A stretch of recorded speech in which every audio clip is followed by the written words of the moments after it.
Estos son los temas que vamos a abordar. Vamos a ir profundizando en cada habilidad directiva, un total de 6, a partir de un modelo propietario, un modelo que diseñé en 2018, y que nos van a permitir mejorar nuestro perfil profesional en este contexto tan desafiante como es el contexto global. Y esta es la primera de los temas que vamos a abordar, que es el contexto BANI. El contexto BANI sería la versión 2.0 del contexto BUCA, el contexto BUCA que estuvo vigente hasta los años 90. Un contexto en el cual las personas vivían en un mundo volátil e incierto, y ahora pasó a ser un contexto BANI, ya desde la pandemia, año 2020, un contexto caótico. Y acá se ve la transición. Esto era BUCA, años 80, 90, principios del siglo XXI. Un contexto ambiguo, complejo, incierto, volátil. Un mundo post caída del muro de Berlín. Pero esto cambia con la pandemia. Este evento planetario, global, este hito que generó un antes y un después, se instala el 2020 y trae como consecuencia las nuevas siglas del contexto en el cual ustedes deben desempeñarse. Un contexto frágil que genera, por tanto, mucha ansiedad, que no es lineal, no es predecible, y que en último caso, y es lo que más preocupa, se considera incomprensible. Ya tenemos 5 años en este contexto, 5 años inmersos en el contexto GAN. Y en este contexto las habilidades directivas dejaron de ser secundarias a ser centrales y el principal foco de atención en la búsqueda de talento. En un contexto BANI, quien carece de habilidades directivas simplemente no tiene empleabilidad. Para lograr desarrollar un modelo coherente, consistente, académicamente robusto, eh, utilicé mi experiencia de 15 años dictando cursos en el posgrado de Centrum Católica para proponer hace 8 años, 7 años, mi modelo de habilidades directivas. El modelo de habilidades directivas que les voy a compartir involucra 6 habilidades. Y luego vamos a hablar de cada una de ellas. En un contexto como el actual, yo tengo que saber gestionar el cambio. En un contexto BANI, si yo no sé gestionar el cambio, no voy a tener empleabilidad. Y para ello necesito ser líder. Y no cualquier líder, sino un líder que se adapta. En este contexto BANI, debo aprender a gestionar mi estrés. ¿Mm? Tanta incertidumbre, tanto caos, mucho estrés. Y para ello tengo que tener inteligencia emocional, tengo que desarrollar la habilidad de inteligencia emocional. En un contexto BANI, el conflicto expande todos los días. Y para ello debo desarrollar la habilidad de comunicar, pero no comunicar de una manera cualquiera, sino de una forma asertiva. En el contexto BANI actual, el equilibrio entre la vida laboral y la vida personal se vuelve algo difícil de lograr, pero sumamente importante de perseguir. Y para ello requiero la habilidad de administrar el tiempo. Hay diversidad generacional, diversidad de perfil, diversidad de background, todo tipo de diversidades, todo tipo de inclusividad y minorías. Y para poder gestionar ello, es importante que yo desarrolle la habilidad de trabajar en equipo.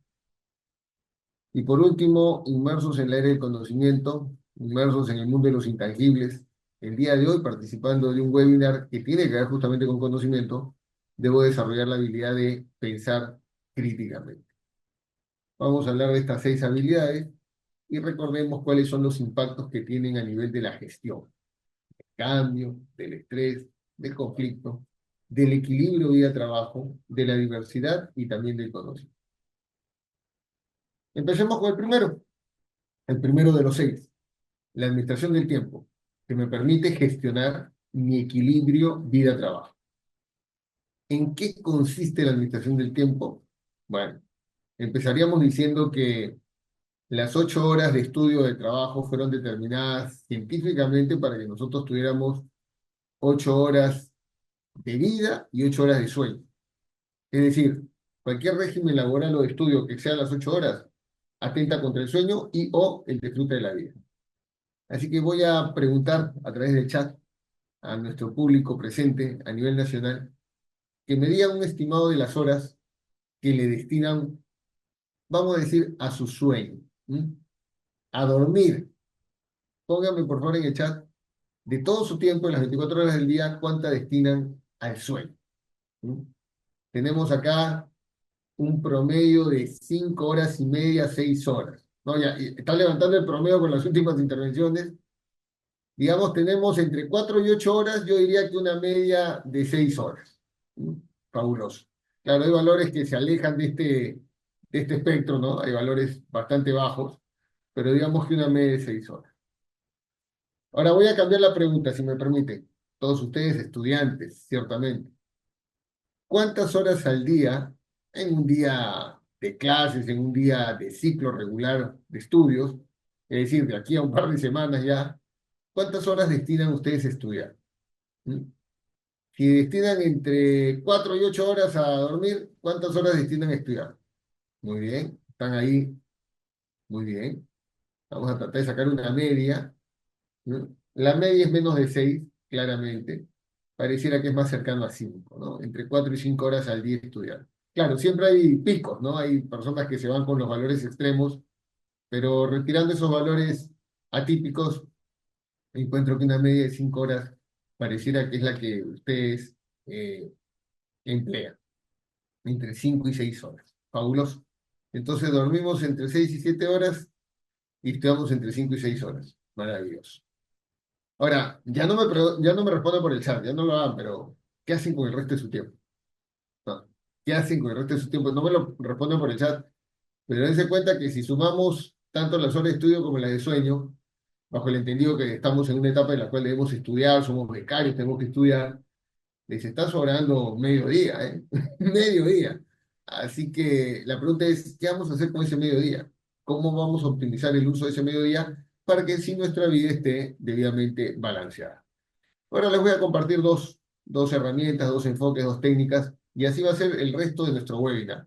Para cada una de las 6 habilidades, compartimos dos elementos, criterios, herramientas, técnicas, instrumentos para. Esto es lo primero que quiero compartirles. Aquellos que en el pasado participaron de mis webinars recordarán esta matriz, es un clásico, eh, es tremendamente útil para saber qué hacer, por ejemplo, en esas 12 horas que no estoy estudiando ni trabajando, para poder organizarme, poder priorizar mis tareas importantes, para poder resolver lo urgente. La matriz Eisenhower de administración del tiempo tiene 4 cuadrantes. En el primero ubico todas las tareas que son importantes y al mismo tiempo urgentes. Y acá, damas y caballeros, lo que tendremos es mucho estrés. Y yo sé que conocen este cuadrante porque probablemente en los últimos 4 o 5 años han visitado mucho este cuadrante. Pero ya que estamos en febrero y nos queda todo un 2025 como un lienzo en blanco, ¿qué tal si escribimos la historia del 2025 en el cuadrante 2? ¿Qué tal si escribimos nuestro 2025 en el cuadrante de la planificación, en el cuadrante de la proactividad, donde lo importante se resuelve antes de que se vuelva urgente? También estamos a tiempo de identificar las interrupciones que el 2024 impidieron que llegue a un equilibrio y un balance en mi vida, y este año decirle basta a esas interrupciones, delegarlas o simplemente dejar de hacer. No tenemos por qué interrumpir de esa manera nuestra planificación de estudio, de trabajo, de sueño, de vida personal. No tenemos que aceptar nunca más tareas que no son importantes para nosotros, pero son urgentes para alguien más. Si son urgentes para alguien más, esa persona debería hacerlo y no interrumpirnos a nosotros. Y también estando en febrero, estando en un mes en el cual la mayoría no está llevando clases, algo que está llevando algún curso de verano, reconocer que es importante recuperar tiempos de ocio el 2025. Tal vez el ocio que tuvimos el 2024 fue mm, muy pequeño, poco representativo, y que este año deberíamos tener más espacios de ocio. Que sin ser importante y sin ser urgente, el ocio es muy necesario, justamente para conseguir que mi tiempo esté bien equilibrado. Así que el 2025 intentemos planificar más, empezar haciendo todo lo que es importante antes de que se vuelva urgente. Y segundo, procuremos decirle basta a las interrupciones. ¿Qué significa decirle basta a las personas que utilizan mi tiempo como si les perteneciese? Que utilizan mi tiempo sin ningún tipo de consideración respecto a lo que son mis prioridades y las tareas que yo considero importantes. Primera herramienta. Segunda, si yo quiero administrar el tiempo, debo tener un propósito. Y el propósito es tener una vida más equilibrada. ¿Y qué es tener una vida equilibrada? Independiente de tu edad, género o estado civil, una vida equilibrada tiene tres espacios de desarrollo. El espacio laboral, que para ustedes sería el espacio de estudio. El espacio social, que sería el espacio de sus amistades y su entorno. Y el espacio familiar, donde estarían sus padres, hermanos y familiares consanguíneos. Si yo no sé distribuir correctamente los tiempos entre estas tres dimensiones, no voy a tener equilibrio, no voy a tener balance, no voy a ser productivo. Para ello, debo ser consciente de cuánto tiempo he destinado a cada una de estas dimensiones durante el 2024 y hacer los ajustes correspondientes. No existe una fórmula precisa para asignar las 24 horas del día entre estas tres actividades. Pero sí ustedes pueden, a partir de lo que sucede en el 2024, rediseñar su 2025 para poder conseguir un balance entre el tiempo que destinan al estudio, a la vida social con los amigos y a la vida con su familia. Segunda herramienta de la primera habilidad. Pasemos a la segunda habilidad.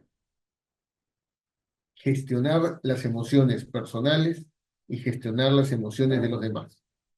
Gestionar no es controlar, gestionar no es eliminar, gestionar no es suprimir, gestionar es saber regular tus emociones y las emociones de los demás. Como aparece en la imagen, es encontrar otro balance, ya no de tiempo, sino de emoción. Ya no es el balance de la administración de tiempo, es el balance emocional. Dos herramientas para ello. El proceso en base al cual surge la inteligencia emocional. Un proceso que además debo desarrollar de manera consciente al inicio, repetida, y luego voy a fluir en este proceso. El gatillador de la inteligencia emocional es la realidad. El gatillador de las experiencias emocionales que tiene el ser humano es su entorno, su realidad. Y ese entorno te envía algunos estímulos que ingresan a ti a través de los sentidos, a través de las percepciones. El punto de partida de todas las emociones radica en los estímulos que recibes. Y esos estímulos podrían ser, en algunos casos, placenteros, a lo cual responderías con una sonrisa, y en otros casos bastante nostálgicos y tristes, con lo cual responderías probablemente con un comportamiento más ligado a la pena, al dolor y al sufrimiento. Así que el estímulo está afuera, ingresa a nosotros y nuestros pensamientos permiten facilitar la interpretación de ese estímulo, que no nos impacte de una manera tan directa en la emocionalidad, sino que se tamice o se filtre con la razón. En este segundo punto, yo tengo ya que aplicar inteligencia emocional, para que esos pensamientos sean facilitadores y no obstaculizadores de mi experiencia emocional. Una vez que la experiencia se da, los siguientes pasos son comprender lo que sucedió, y para eso requiere una distancia, un tiempo, requiere una prudente aproximación a la situación que me generó la emoción, significados, por qué pasó lo que pasó, y por último, buenas prácticas para mejorar mis interacciones, las interacciones futuras que tenga con personas que me producen este tipo de emociones. A estos dos últimos, a comprender el significado de la experiencia emocional y a manejar en base a buenas prácticas relaciones futuras similares, se denomina la parte estratégica de la inteligencia emocional. Así que estén ustedes, damas y caballeros, trascender el estímulo. Algunos muy negativos, una llamada de atención, un grito, un correo electrónico exaltado, una mala calificación, esos son estímulos. Tú decides qué hacer con tu pensamiento, qué significado darle con tu comprensión y por último, cómo incorporarlo al manejo de tus relaciones interpersonales. El 2025, los estímulos no se van a detener, pero lo que deberíamos incorporar es mayor pensamiento, mayor comprensión y mejor manejo de las relaciones interpersonales. Tenemos una intervención. Ah, caray, me dice que no se escucha bien, ¿está bajo el volumen? A ver, coménteme, señora Aliaga, ¿mejoró un poco el volumen o debo hablar más fuerte? Gracias, señora Aliaga. Ah, muchísimas gracias. Yo confiaba que estaba de volumen perfecto. Gracias, señora Aliaga. No, no, no. Yo entiendo que hay zonas donde el ancho de banda no ayuda, así que yo me acerco al micrófono. Hasta aquí la primera herramienta. La primera herramienta de la segunda habilidad. Ahora vamos con la segunda herramienta. La segunda herramienta es una herramienta muy estratégica, ¿eh? ¿Vieron la inteligencia emocional como experiencia? Retrocedo una diapositiva. Ahí está la experiencia. Ahora vamos con la parte estratégica. Las estrategias en base a las cuales yo puedo gestionar el estrés. ¿Y por qué es importante gestionar el estrés? Porque es la mejor manera de aliviar las emociones. Hay emociones como la tristeza que produce estrés, el miedo produce estrés, la ira produce estrés, hasta la felicidad produce estrés.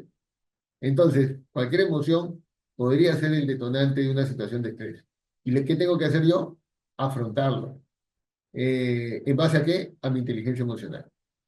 Y vamos con los tres ámbitos de acción, o las tres estrategias. Primero, mi estrategia racional, que conversa mucho con lo que vimos hace unos minutitos en la administración del tiempo. De abajo hacia arriba, mire, ahí está la planificación de la matriz de administración del tiempo, el cuadrante 2. Apoyo social instrumental, personas que me ayuden a interpretar y comprender. ¿Recuerdan hace una diapositiva la parte estratégica de la inteligencia emocional? Personas que me ayuden a interpretar y comprender lo que está sucediendo de manera muy lógica. El evento nuevamente que puede suscitar en mí estrés. Una exposición, una entrevista de trabajo, la semana de exámenes parciales o finales, cosas que ustedes saben que va a suceder el 2025 en tanto que estudiante. Y la última estrategia también tiene que ver con la matriz, el cuadrante 3, adiós interrupciones, no más distracciones. Toda mi capacidad intelectual y cognitiva enfocada en resolver aquello que me produce estrés, en resolver y gestionar la emoción que está impactando negativamente en mí. El segundo conjunto de estrategias tiene que ver con mi emocionalidad, con la parte más subjetiva de mí, porque la racionalidad es bastante objetiva, medible y cuantificable. La emocionalidad es mucho más subjetiva y personal, es una experiencia más interna. Primero, mirar la mitad del vaso lleno, reinterpretar lo que me está sucediendo, eso que me está estresando, como una oportunidad de aprendizaje, de mejora, como un desafío, un reto. Reinterpretar positivamente y mirar la mitad del vaso lleno. Segunda estrategia, buscar apoyo, pero en este caso de alguien con el cual me une una gran confianza. Podría ser un familiar directo consanguíneo, podría ser una pareja o un gran amigo.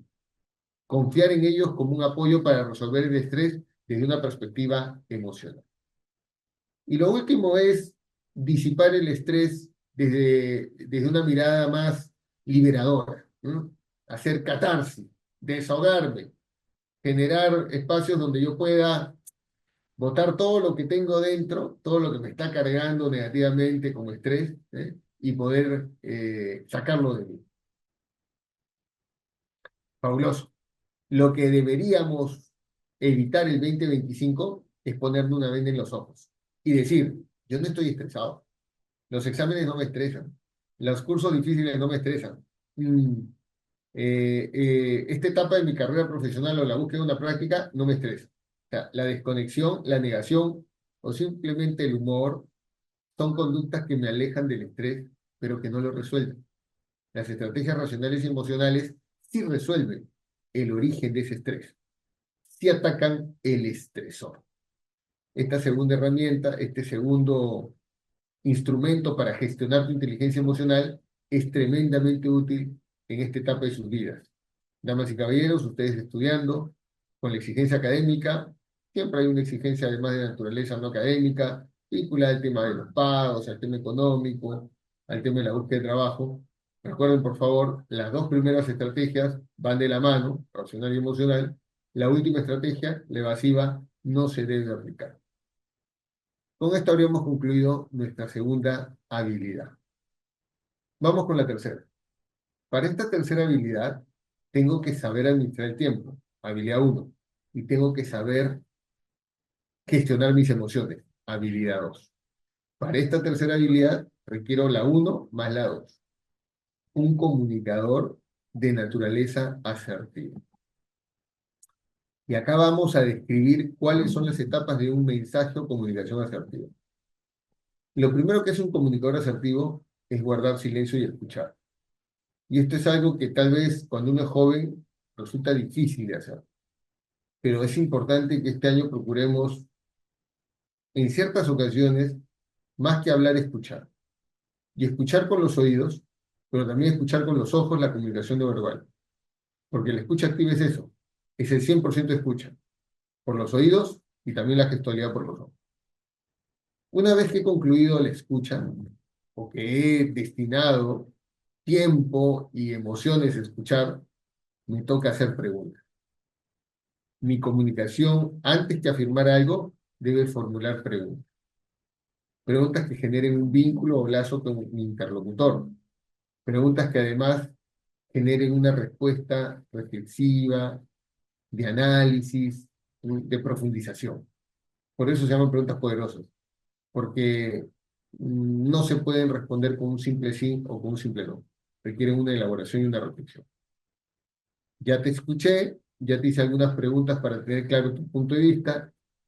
En tercer y último lugar, el comunicador asertivo es capaz de decir de manera muy concisa lo que desea, lo que piensa, lo que espera, lo que necesita. Esta secuencia es sí o sí presencial, porque la escucha activa que involucra oído e imagen no se puede hacer de manera remota.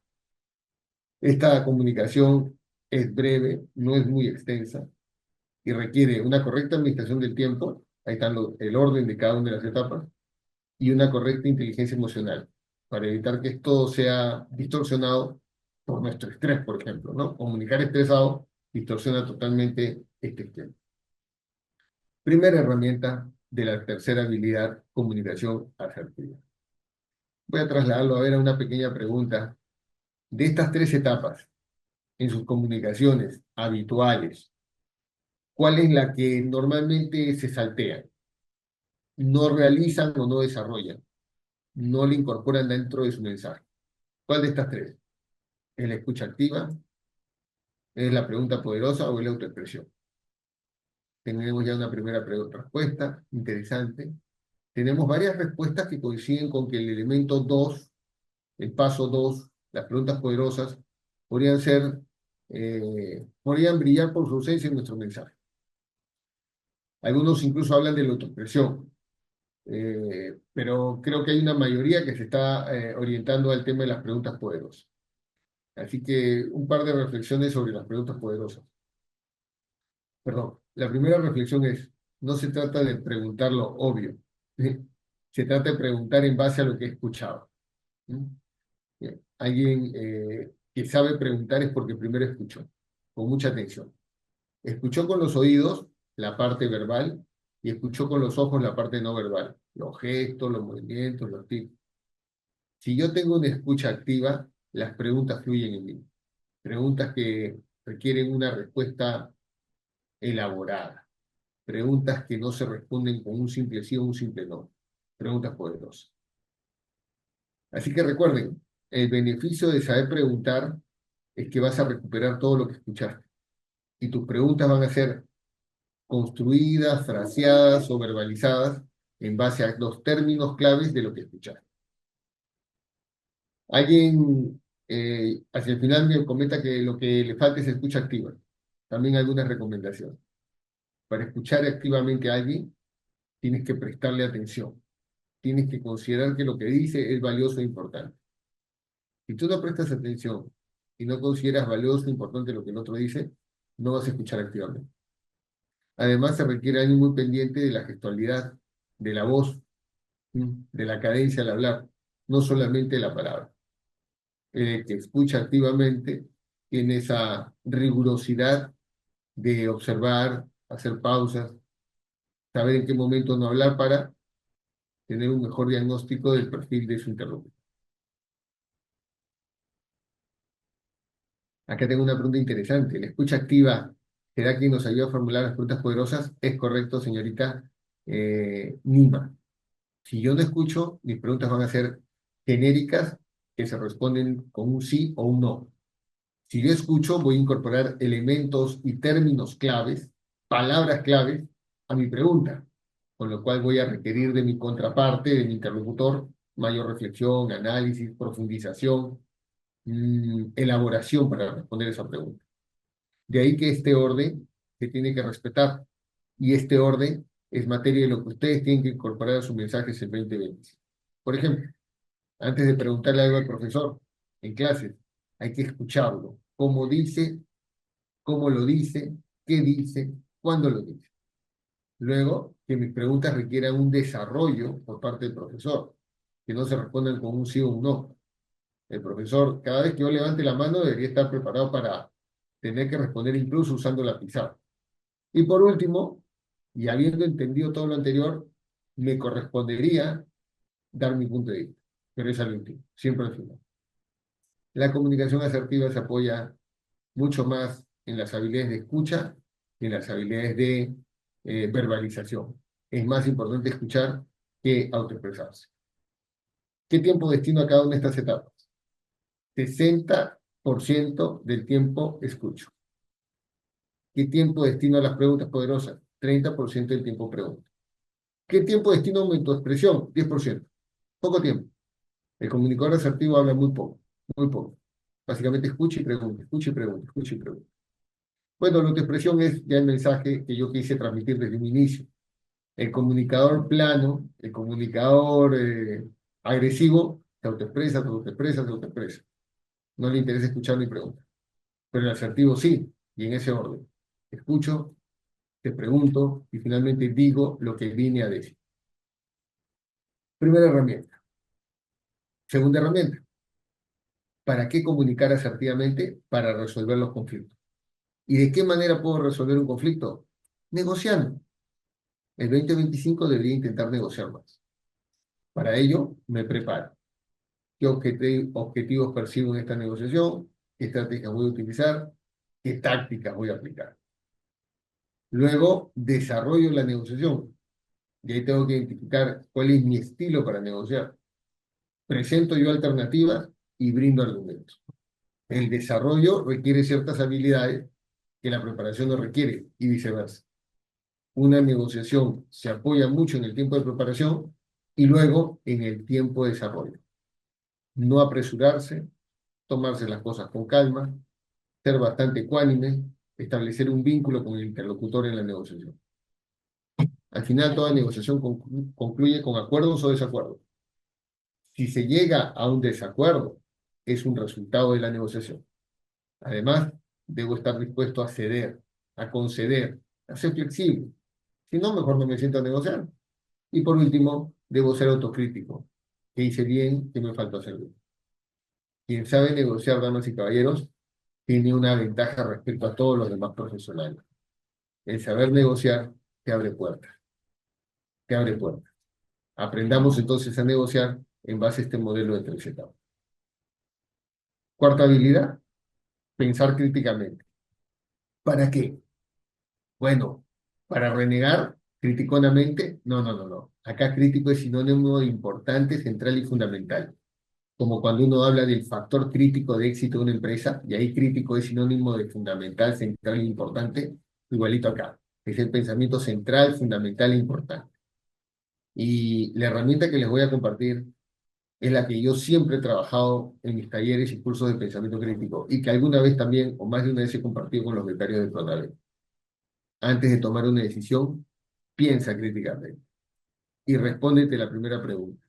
¿Qué intentas conseguir con esta decisión? ¿Tienes claro en tu mente el propósito de tu decisión? Si aún no está claro en tu mente, espérate. No te apresures a tomar decisiones. Toma tu tiempo. Segundo elemento del modelo de pensamiento crítico. ¿Qué es lo que intentas contestar? Al tomar esta decisión, ¿qué duda interna estás resolviendo? Siempre hay una duda previa a una decisión. Siempre hay un cuestionamiento antes de pensar. Debo tener claro ese cuestionamiento porque es lo que me moviliza a tomar la decisión. Tengo que sumergirme un poquito en la teoría, porque los conceptos vienen de la teoría, y tratar de encontrar las ideas centrales respecto al tema que en este momento estoy resolviendo. ¿Mm? Es un tema empresarial, es un tema personal, es un tema político, económico, entonces tengo que empaparme de la teoría. A ver, tenemos una participación acá. El señor Prado dice, negociar como que las dos partes tengan razón y den la oportunidad a las ideas innovadoras. pero claro, no siempre teniendo en cuenta las partes estaremos de acuerdo. Claro, y por eso es que en la negociación, vamos a retroceder un poquito, en la negociación es muy importante establecer cuáles son tus argumentos y contrastarlo contra los argumentos del otro. Plantear alternativas y contrastarlo contra las alternativas del otro. Proponer un estilo y contrastarlo contra el estilo del otro. Todo eso es importante para poder capitalizar el resultado de una negociación. Volviendo al esquema de pensamiento crítico, ya tengo el propósito de mi decisión. Ya sé qué quiero conseguir. Ya me he formulado algunas preguntas para ser más consciente de la decisión que voy a tomar. Ya he establecido dentro de todo lo que es la información, o mejor dicho, los conceptos teóricos, ya he establecido los conceptos o ideas principales para tomar mi decisión. Ahora me empapo de la realidad. Me informo muy bien de la realidad. El pensador crítico está muy informado de los eventos, de los hechos, de las circunstancias reales. Le sumo algunas conclusiones que voy trabajando en este proceso de toma de decisión, algunas inferencias a las cuales voy llegando. Tengo claro mis supuestos y de ser necesario los cuestiono. Mis ideas preconcebidas, mis modelos mentales podría cuestionarlos. Eh, Avisoro las consecuencias. Evalúo las implicancias de mi decisión. ¿Qué pasaría si? What if? Esas consecuencias son parte de mi toma de decisión. Finalmente, contemplo, además de mi propia perspectiva o punto de vista, la perspectiva de alguien que piensa distinto a mí, que decide opuesto a mí, que tiene una mirada diferente a la mía. ¿Y por qué lo hago? Porque es parte de la visión 360 grados que yo tengo que implementar. Con estos 8 elementos, la toma de decisión de un pensador crítico es mucho más robusta, mucho más rica, con mayor probabilidad de tener éxito. Segunda herramienta de esta cuarta habilidad, creamos conocimiento. ¿Sí? Creamos conocimiento. Pensando críticamente, creamos conocimiento. Iniciamos con datos, y ustedes, estudiantes universitarios, becarios, tienen muchos datos que aprender. Los datos te generan un inventario de hechos, evidencias, una acumulación. Pero con datos yo no voy a poder tomar buenas decisiones. Tengo que darle una estructura, una forma. Y para eso también sirve la formación que reciben, el entrenamiento y la educación, la instrucción. ¿Sirve por qué? Porque esa es la estructura que a mí me permite convertir datos en información. Con esta información voy a poder finalmente tener una idea de las relaciones, de las interacciones, de las implicancias, de los puntos en común. Voy a hacer análisis profundo. Y en la formación que ustedes están recibiendo, esta es una parte importante, que los entrenen en analizar información. Es como pasar del estado sólido al estado líquido de la materia. Mientras los datos son no cuestionables, la información ya es sujeto de algún nivel de estructuración. De hecho, la información luego se puede moldear con mi propia experiencia, con mi propia vivencia, con mi propia casuística, con mi propia realidad. Y es ahí donde el pensador crítico genera conocimiento, equivalente al estado gaseoso de la materia, presente en todas partes, que me permite comparar, que me permite generar patrones de pensamiento, que me permite al final tomar decisión. Ustedes se mueven a lo largo de esta cadena de valor. Ustedes son knowledge workers, trabajadores del conocimiento, y para eso se están formando, para eso están entrenándose, para ser trabajadores del conocimiento, para convertir datos en información en conocimiento.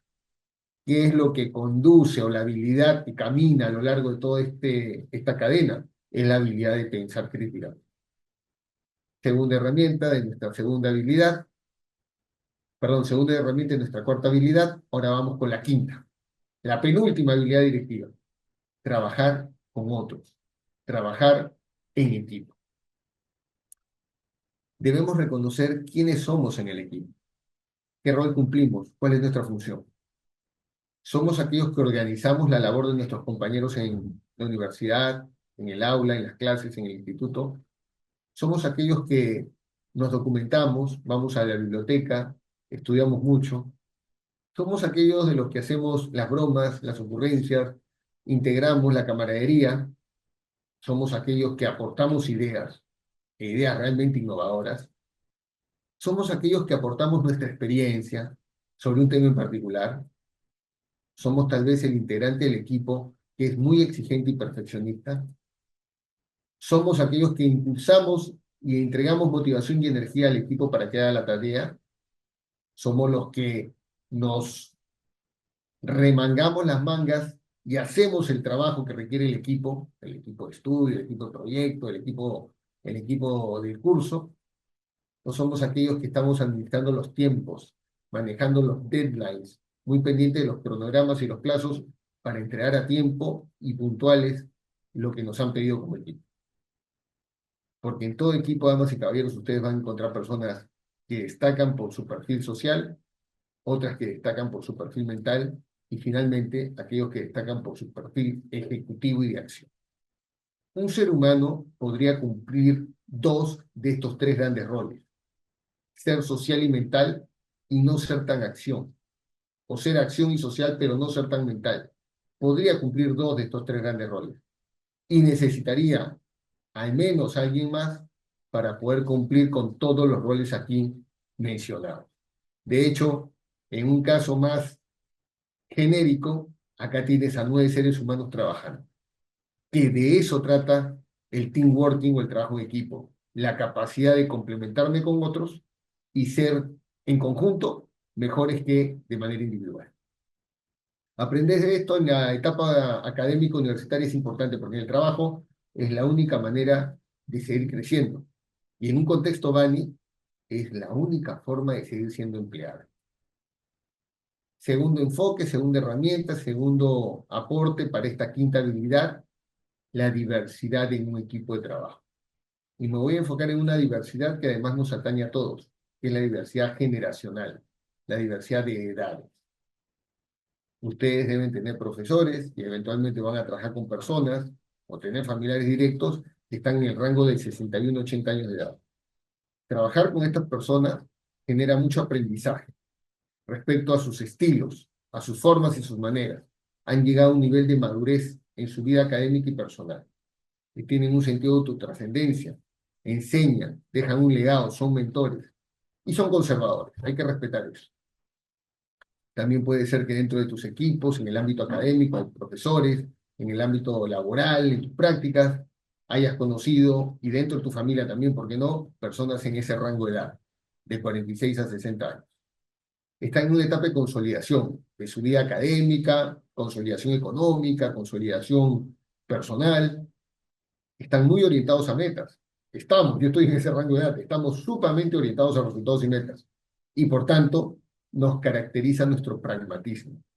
¿Qué vas a aprender de nuestra generación? A ser ejecutivo y pragmático, manos a la obra.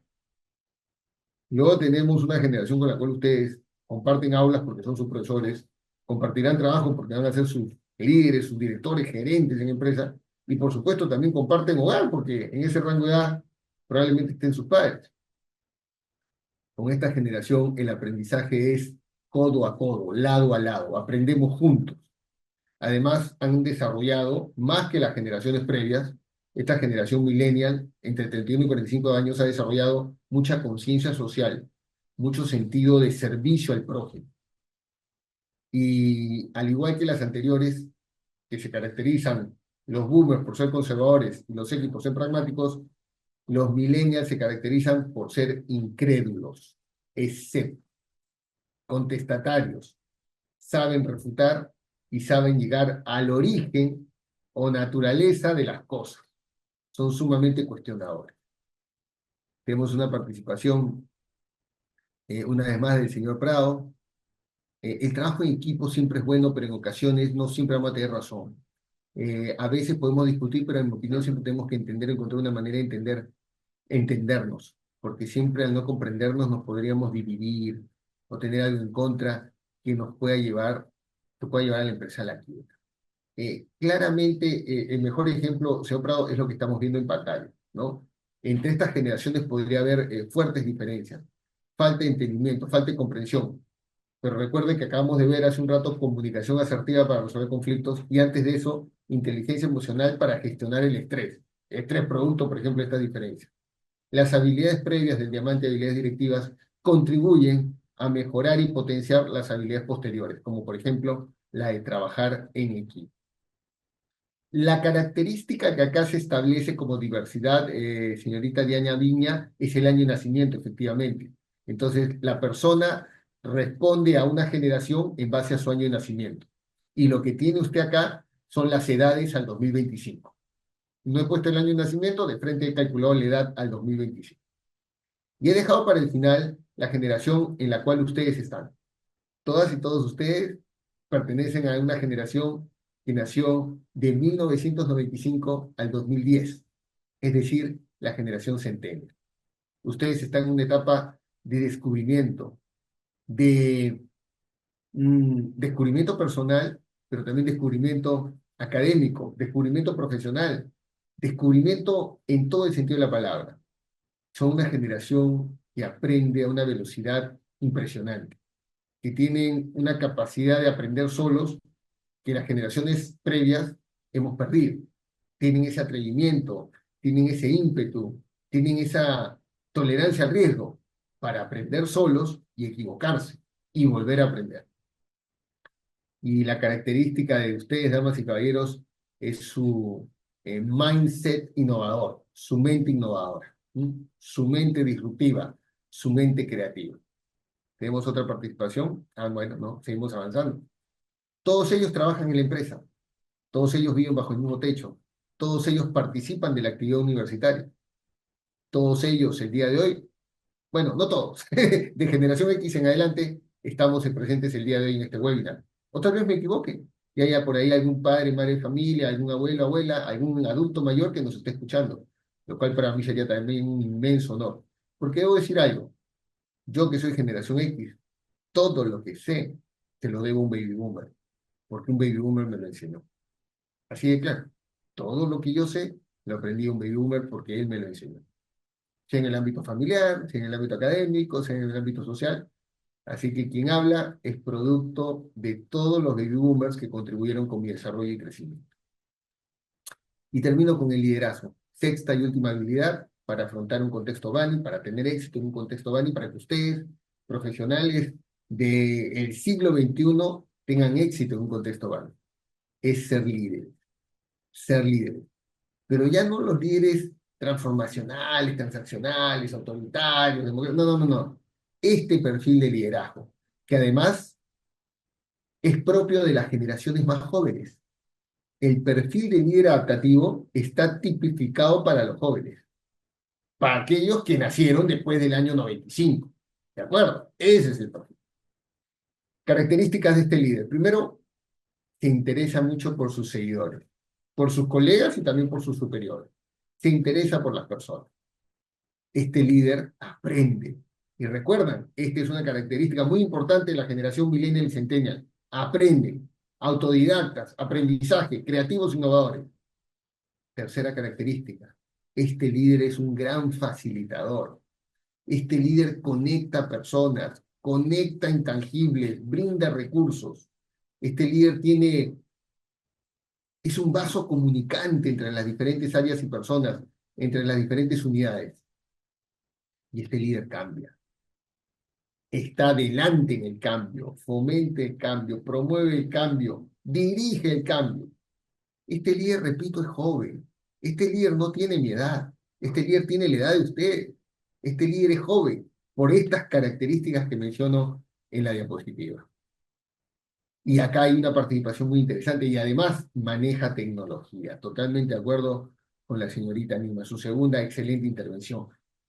Entonces, he elegido este perfil y vengo trabajándolo ya hace algún tiempo porque es el que ustedes deben desarrollar. Ustedes deben desarrollar este perfil. Ustedes son llamados a ser los líderes adaptativos que el Perú necesita y que las organizaciones en el Perú necesitan. Luis Ángel de la Cruz, lo escucho.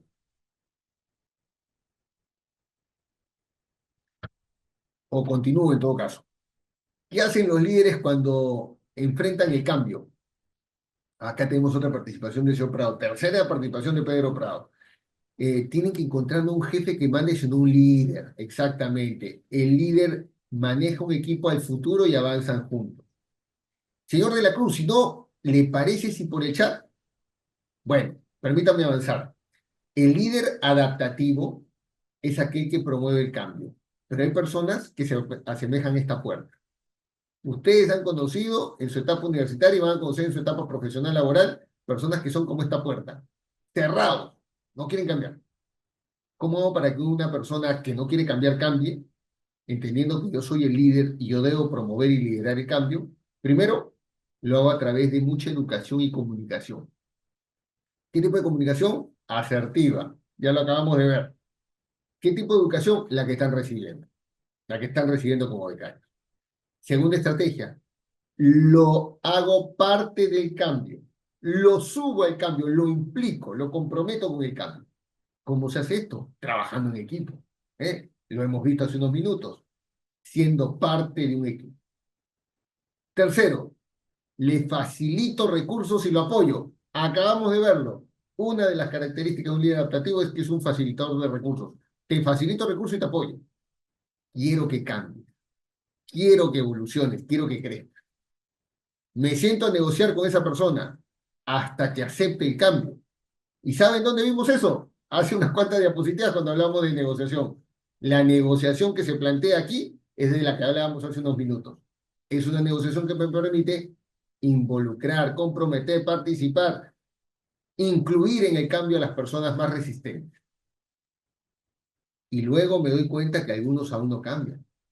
Y en ese punto tendré que tomar decisiones, porque como líder me toca liderar, me toca dirigir, me toca estar adelante.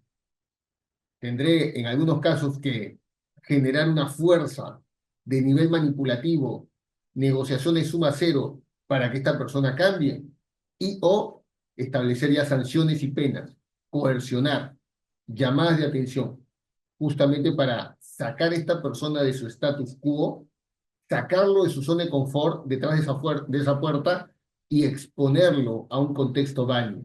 Porque detrás de esa puerta todo es tranquilidad y calma. No hay nada de peligro ni riesgo. Fuera está el contexto válido. ¿Recuerdan? Ansioso, frágil, un contexto caótico, incierto, no predecible. Ustedes están llamados a abrir todas estas puertas durante el 2025. Están llamados a ser los que abran estas puertas en las instituciones donde estudian, en los trabajos que desempeñen, incluso en sus hogares. Sean líderes del cambio, damas y caballeros.